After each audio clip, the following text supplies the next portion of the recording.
Hello and welcome friends in the second part of our knowledge capsule on the recommendations made by 47th GST Council meeting. In the first meeting we have discussed about the rate changes, exemption related changes proposed by the GST Council.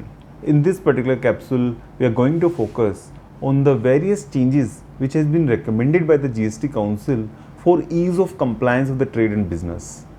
इस series में जो first changes जो उन्होंने propose किए हैं that is in relation to supplies made through e commerce operator.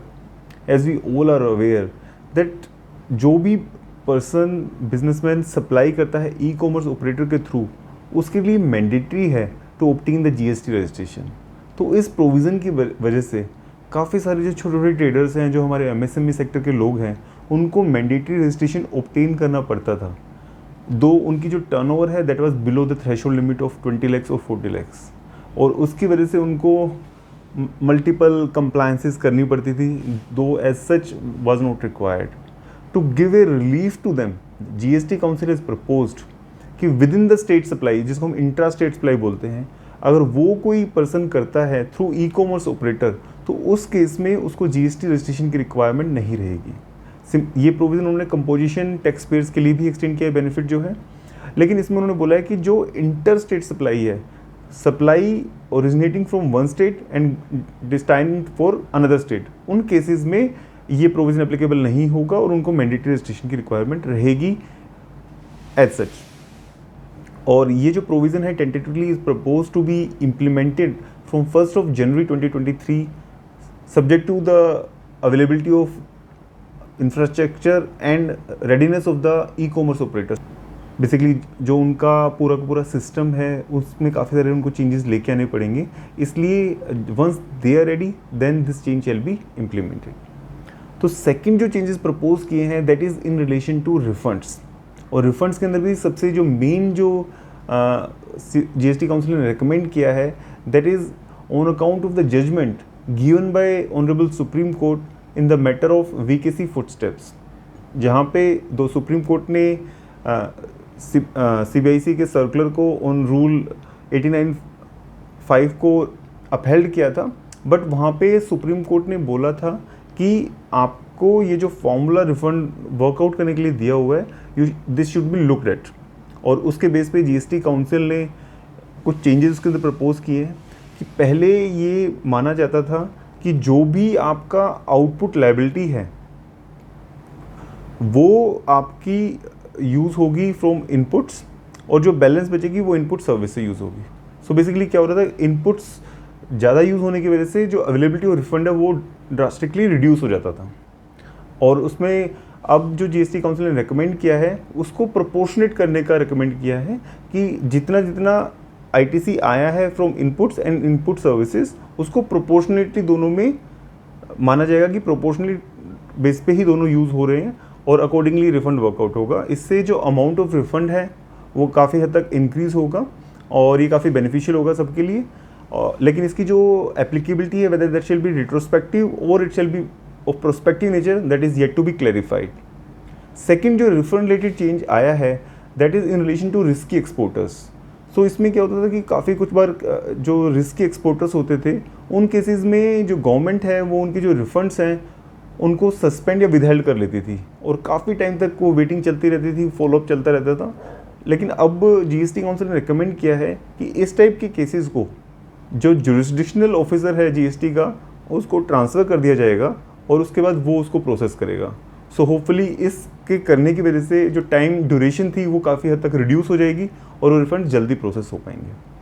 So third इसमें जो इन्होंने एक प्रपोजल दिया है in relation to export of electricity. तो जैसा कि हमें पता है कि electricity is defined as a goods.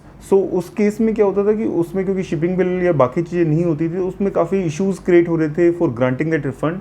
अब जीएसटी काउंसिल ने रिकमेंड किया है कि उसके अंदर जो रिफंड है वो दिया जाएगा. And the fourth one is recredit of ITC in electronic credit ledger. So इसमें काफ़ी बार क्या होता है कि आपने जो आईटीसी है उसका रिफ़ंड क्लेम किया बट बाद में रिफ़ंड आ भी गया और आपका जो अमाउंट है वो इलेक्ट्रॉनिक क्रेडिट लेजर में डेबिट हो गया. But at a later stage government ने और जो असेसमेंट अथॉरिटीज़ हैं, एजुकेशन अथॉरिटीज़ हैं, उन्होंने डिटरमाइन किया कि रिफ़ंड रोंगली पे हो गया। तो फिर असेसी ने अगर वो रिफ़ंड का जो अमाउंट था रोंगली जो उसको मिल गया था, वो उसको विद इंटरेस्ट एंड पेनल्टी पे कर दिया। बट जो अमाउंट ऑफ टैक्स था जिसका अब वापस वो पे कर चुका है, उसको रिक्रेडिट नहीं कर रहे थे डिपार्टमेंटल लोग। तो अब उन्होंने इसको रिकमेंड किया है कि वो जो अमाउंट है उसके लिए एक फॉर्म उन्होंने PMT 03A प्रपोज किया है और उसके थ्रू वो अमाउंट वापस उनके इलेक्ट्रॉनिक क्रेडिट लेजर में क्रेडिट हो जाएगा। सो थर्ड, इसमें जो प्रपोजल्स हैं उसके अंदर काफ़ी सारे सर्कुलर्स जो भी एम्बिग्यूटी वाले या लिटिगेशन वाले एरियाज़ हैं उसके अंदर सर्कुलर्स इशू करने के लिए GST काउंसिल ने रिकमेंडेशन दी है, जैसे कि 17(5) के ऊपर, एम्प्लॉयर एम्प्लॉई के ऊपर, IDS रिफंड्स के ऊपर, इन सब के ऊपर CBIC जो है वो सर्कुलर्स लेके आएगी और जैसे जैसे वो सर्कुलर आएंगे then we will discuss separately on this matters. And there are more small changes which have been proposed. GST council ने बोला है कि GSTR 3B के अंदर अभी क्या होता है कि जो भी अगर हम कोई चेंजेस करते हैं, सपोज जनवरी मंथ की सेल्स में कोई चेंज है तो हम नेक्स्ट मंथ में उसको वहाँ पे शो करते हैं। सो अब इसमें प्रपोज किया गया कि इस टाइप के जो चेंजेस है उसके लिए कैसे कैसे चेंज कर सकते हैं हम GSTR 3B की एंटायर रिटर्न को, so that clarity is there. और उसके लिए वो जो है इसको पब्लिक डोमेन में डालेंगे कमेंट्स के लिए कि इस फॉर्म को ही पूरा का पूरा रिवैम्प करने की तैयारी चल रही है और जैसे वो पब्लिक डोमेन में आएगा उसके ऊपर हम सब अपने कमेंट्स दे सकते हैं। इसके बाद अलावा जो ड्यूटी फ्री स्क्रिप्ट्स होती हैं उसको उन्होंने बोला है कि वो कॉमन क्रेडिट के रिवर्सल के पर्पज़ से एग्जेम्प्टेड सप्लाई का पार्ट नहीं बनेंगे। तो this is also welcome proposal which has been recommended by GST council. इसके अलावा UPI और IMPS जो कि काफ़ी पॉपुलर हैं इंडिया में, उनको भी अब as a payment mode add किया जाएगा for discharging the liability of GST। और GSTR 99A जैसे लास्ट ईयर भी था, इस बार भी उन्होंने 2 करोड़ तक there is no requirement to file GSTR 99A, वो उन्होंने क्लैरिफाई किया है।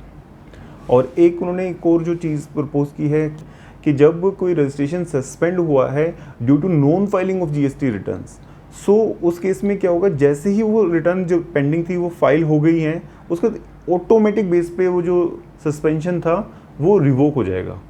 So this is also very welcome proposal which has been recommended by the GST Council. So friends, with this we have completed the GST Council recommendations portion.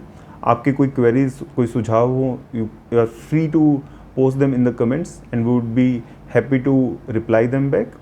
और आपसे गुजारिश है कि आप वीडियो को ज़्यादा से ज़्यादा लाइक शेयर करें और चैनल को सब्सक्राइब करें for more knowledge videos. Thank you for connecting with us.